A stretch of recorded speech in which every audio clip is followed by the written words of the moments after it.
Welcome to an introduction to box and whisker plots. In this video, we'll be defining what box and whisker plots are, uses of a box and whisker plot, how box and whisker plots are built from spreadsheets, inserting a box and whisker plot into a layout, and formatting that plot. A box and whisker plot is a tool to visualize the median or mean if preferred and the spread of a data set.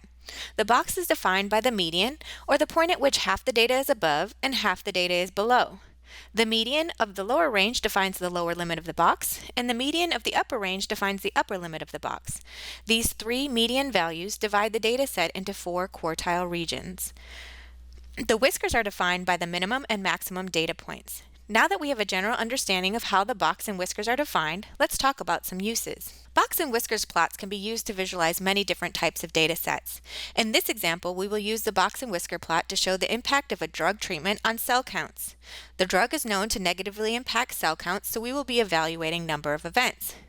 For this data set, we have 3 control samples and 6 drug-treated samples.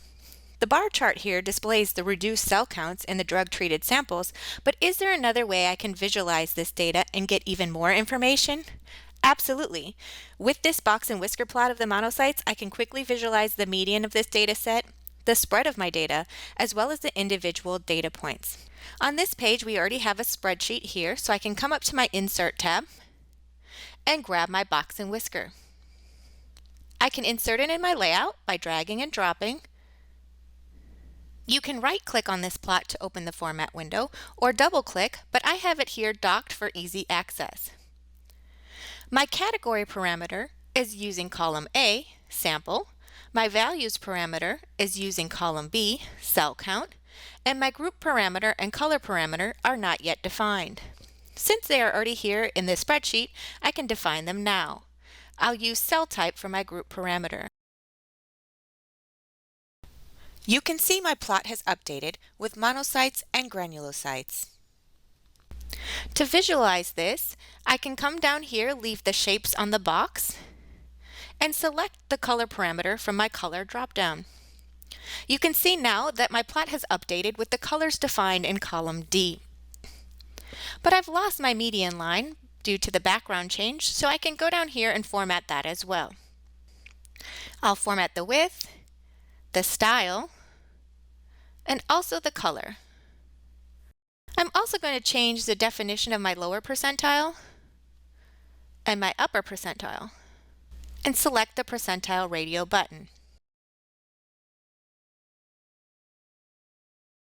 I can change the shapes of my outliers.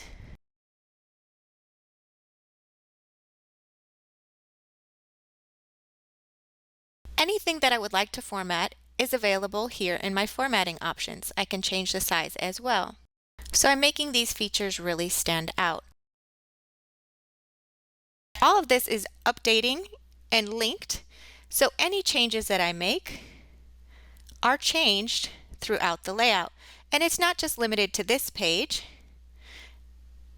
If I show both pages simultaneously for the monocytes and the summary page, you can see that these are updating as well. I hope you found this video useful. Thank you for watching an introduction to box and whisker plots. If you have any questions, please contact us at support@denovosoftware.com.